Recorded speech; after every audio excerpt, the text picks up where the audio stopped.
Claudia, recibí tu respuesta a mi carta pocas horas después de haber enviado una segunda y breve preguntando qué ocurría con las tuyas. Gracias por escribir.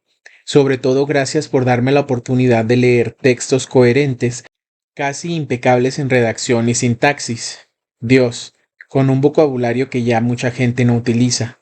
Así son tus cartas. En otro orden de ideas, te aclaro, por lo difícil de la comunicación, a veces tardaré más en contestar, otras serán más breves, pues depende del trabajo de quien me las pase y de los permisos aquí. Es que como son transcritas de mis jeroglíficos en español por una persona que no habla este idioma, quizás en ocasiones te lleguen con errores. Si en ocasiones te parece que no respondo específicamente a algo que me cuestionaste, tenme paciencia. Tarde o temprano sé que llegaremos al punto que buscas. No quiero que pienses de ninguna manera que te estoy evadiendo. La posibilidad de que vengas y platiquemos quedará siempre abierta. Al igual que tú, yo también soy de la opinión de las cosas tratadas personalmente se perciben más real y más fielmente. Mientras te decides a venir, te animas o preparas, lo intentaremos. Ahora bien, entra de lleno al tema, más que no acceder al ritmo que te tocan, como me dices en tu carta anterior, me da la impresión de que tienes miedo, esta vez a una tremenda y desproporcionada preocupación por lo que no podrías publicar y te espantan las terribles consecuencias. No de mi parte, te lo aseguro, sino de personas acostumbradas a ladrar mucho y cacarear y tienes pánico de los posibles demandas. Y eso, Claudia, es algo que tienes que valorar. Es un asunto personal que posiblemente te devuelva al centro de las críticas y fuertes señalamientos. Por lo pronto, yo trataré de responder a todas tus preguntas, aunque va a ser difícil entablar un código común de comunicación, mientras tengas tan arraigados los conceptos que manejas. Los respeto, pero hacen difícil la correcta expresión de las cosas. Claudia comenta. En lo que toca al código de comunicación al que hace referencia, seguramente lo hubo. De otro modo nunca hubiésemos llegado a un tercer envío. Ahora bien, que coincidiera en forma, lo dudo. Yo continué expresando mis ideas, conceptos y juicios sobre algunos puntos sin sentirme intimidada. Él, con los mismos derechos a explayarse, hasta el infinito, defendiéndose del concepto en el que lo tenía y que ya le había expuesto sin ningún miramiento. El notable músico advirtió otros de los segmentos de la misma carta.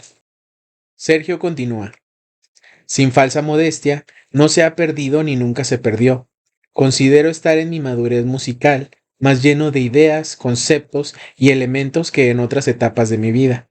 Incluso los viajes, las cosas que he visto, escuchado, vivido y aprendido, ni se digan los elementos musicales absorbidos en un país como este, dinámicamente rico musicalmente hablando. Me da en este momento una mayor capacidad musical, te lo aseguro. Es más, por alguna misteriosa razón, desde los 13 años ya compraba en México discos de Tom Jobim, Vinicius de Moraes, Toquino, etc. Adoraba sus ritmos, las percusiones armónicas de la bossa nova brasileña. Cuando pisé Ipanema, Copacabana, no huyendo como dicen, como insisten en repetir, pues entré con mi pasaporte y visas legales, abiertamente hospedándome en hoteles de 5 estrellas que exigen pasaporte para hacer check-in. Fue como llegar a lugares míticos, soñados, intuidos, deseados por mí desde niñez y adolescencia. ¿Personaje lúgubre? Te lo acepto solo en su acepción de sombrío. En otras acepciones, únicamente es la deformación que han hecho los medios de mí, así como tus amigos, escritores o exesposas arañando la posibilidad de existir, figurar, ser la papa, el pan con sudor de otras partes de su cuerpo y no de su frente, que quieren cobrar más dinero de pensión, de indemnización por medio de negocios lucrativos. ¿Y sabes por qué? Porque no saben crear. Destruyen o crean cosas para destruir. Resulta interesante el análisis de las motivaciones psicológicas para tales actos. ¿Sombrío? Sí, como en otras etapas de mi vida. Soy así, no de trayectoria continua, no del todo constante, más bien durante épocas de explosión creativa, de trabajo, alternadas con otras etapas de interiorización, aprendizaje, aislamiento, dudas, etc. Digamos que he escogido la sombra, no las sombras, que se puede asociar otra vez con aquel tipo de Drácula musical posmoderno que han querido hacer de mí. Les encanta. es lo que necesitan socialmente para proyectarse. ¿Reflejarse? Para mí, la sombra solo como lugar de descanso, tranquilidad, reflexión, lejos o fuera de los rayos de sol, de la exposición.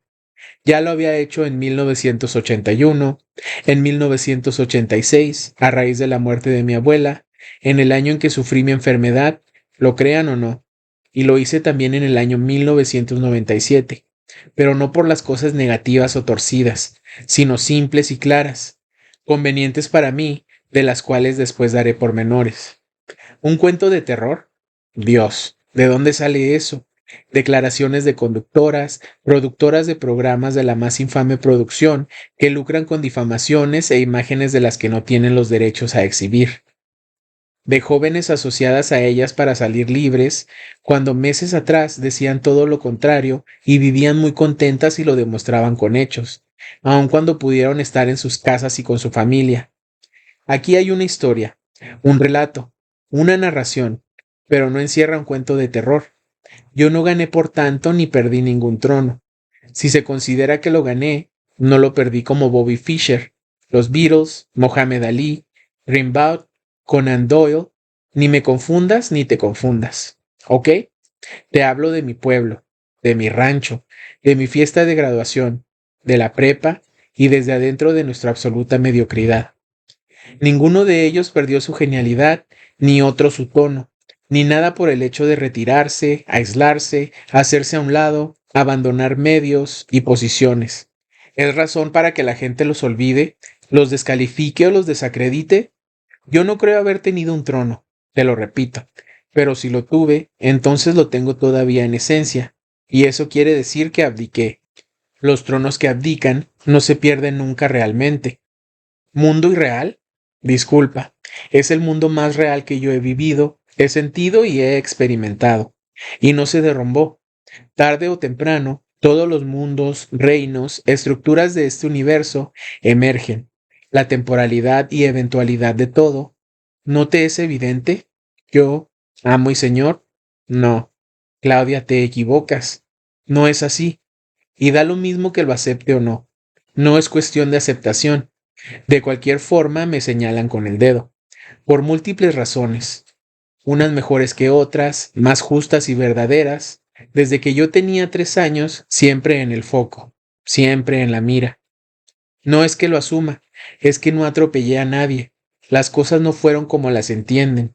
¿Experto? ¿De qué año eres, Claudia? Yo nací en 1955. Fui criado hasta los 11 años sin televisión. Casi no había estos aparatos en Coatzacoalcos. Fuimos realmente pobres, educados dentro de los más fieles y estrictos cánones de la moral victoriana.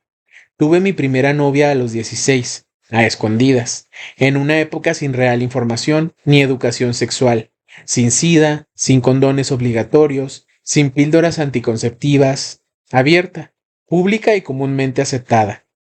¿Violador de chiquillas? Ya párenle, por favor. Gabriela, 29 años. Katia, 26. Carla, 23. Gloria, 31. Marlene, Wendy, 21 o 22. ¿Que no tuvieran siempre esa edad? No, claro, yo tampoco siempre tuve esta. Y aunque algunas las conocí, no niñas, sino siendo adolescentes, todo empezó con una relación de amistad y trato prolongado. ¿Verdad contundente? ¿Sabes cómo? ¿Con quién y cuándo fueron los embarazos? ¿Te consta? ¿Recuerdas lo que algunas dijeron al respecto cuando se inició el problema? ¿Sabes fechas de concepción, gestación y alumbramiento? ¿De sus salidas y entradas al país? ¿Del tiempo que permanecían en casa con sus padres y lejos de mí? Claudia comenta. Puede decirse que dentro de esta extensa retórica, rica en matices como para empezar a definir mi personaje, quedaba como punto de partida descubrir en qué parte de la historia mentía, disfrazaba la situación o la planteaba cierta y contraria a la versión de sus detractoras. A mi juicio, interesadas en modificar la suya frente a los medios, ya fuera por puro afán protagónico o por ocultarla a la sociedad, a sus propios padres, la manera en que decidieron vivir, inmersas en un carnaval de fuertes e inquietantes emociones, por supuesto, antes de que sobreviniera el escándalo.